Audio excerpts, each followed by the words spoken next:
If you guys are looking for cheap and reliable coins over the Christmas period, then please look no further than FIFAcoin.com. There'll be huge discounts had over the Christmas period. And don't forget to use my code Martain for an extra 5%. Link will be in the description.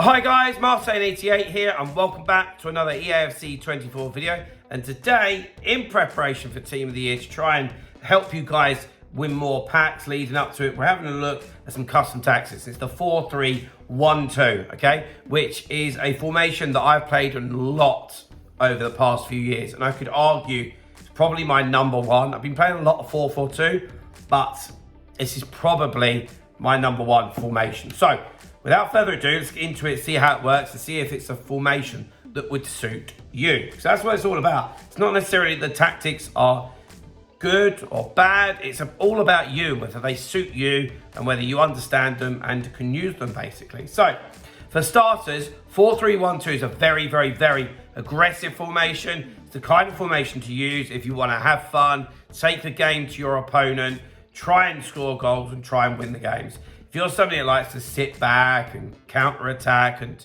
do everything possible to eke that extra win, maybe this isn't for you. But like I said, if you're somebody who likes to get on the front foot, these could help. Right, so defensive style balanced. I'm gonna make a video on this in the next week or two as to why I always do this.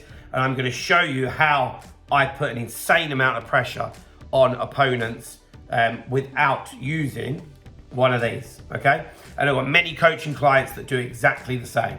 So keep an eye out for that, but moral of the story is keep it on balance. Defensive width, 40, stay nice and narrow. Defensive depth, 50, just how it is.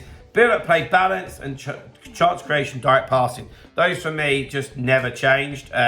Somebody gives me a valid reason to change them, apart from changing them for the sake of it, which I see a lot in other tactics, then obviously let me know. Until then, they're sticking.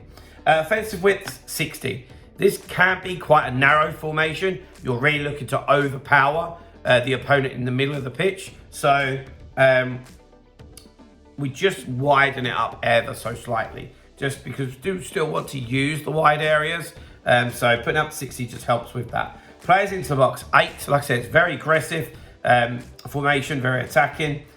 8 will obviously help with that. Corners 2, free kicks 1. Right, player instructions. So before we get into that, guys, obviously turn of the year that we're on to now and team of the year coming up. If you are looking to improve at the game, then I offer online coaching. I've got a lot of people on my books at the moment, but there is still space for a few more. So if you're looking to improve and you want to get better over team of the year, whether it's foot champs, rivals, squad battles, get in touch with me. Email address is below, martainfootball88@gmail.com. Right. 2 centre backs stay back while attacking. Then the 2 fullbacks are also stay back while attacking. However, I use the fullbacks in the 4-3-1-2 a lot in attack, okay? That's because I'm very good at triggering runs, which is another video that I'm actually gonna do, to be fair. So if we have a look at Hakimi at right back, you can see the space in front of him. They'll always be your out ball. And if he's got a lot of space in front of him, take the ball forward. Equally, if Maddison's got it, I'm triggering Hakimi to make a run. So I've got options on the wings, okay? I might not always use it, and I might use it as a decoy, but it's really important to use the 2 fullbacks. If you aren't very good at triggering runs, I'd encourage you to get better, maybe get in contact with me.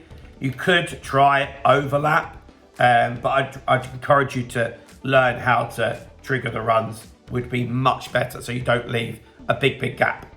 Right, into the CDM. So I've got Onyenka here. This is where you want a stopper, somebody that is just going to break up the game, win it, give it, win it, give it, and he fits that mold. Stay back while attacking, cover centre. Surprise, surprise. Then onto the left centre mid and the right centre mid. So these 2 players, they need to have attacking attributes about them, okay? You can't have a Kante, as an example, okay? And these guys are going to do a bit of everything, but they are going to do an awful lot going forward for us as well. And actually, these two guys end up in those wide areas a little bit as well. So you can look at the screen now. If Maddison gets the ball, if he starts veering off that way, you end up in those wide areas. They do find themselves there. However, what's more important is that they are on get forward, get into the box of crosses and cover centre. So what they actually do is Maddison would make a run directly towards Jota and pierce through that hole between left back and centre back, and they get completely untrapped. I like having a left footer and a right footer on either side, works very well. Then at Cam, stay forward and get into the box of crosses. He's going to be an outlet when you first win it. You need somebody that can look after the ball, and that is very, very tricky. Then up front, unless you've got a speedster, which I don't overly have, if you did have one, I'd put them on getting behind. But if not, just leave them completely on default. So, guys, there we go. There's my 4-3-1-2 tactics. I hope that it helps you. I'm sure that it will help you get some more packs over Team of the Year. If it has helped you, drop a like on the video. Subscribe to the channel if you haven't already. And I'll see you guys very, very soon. See you later, guys. Bye-bye.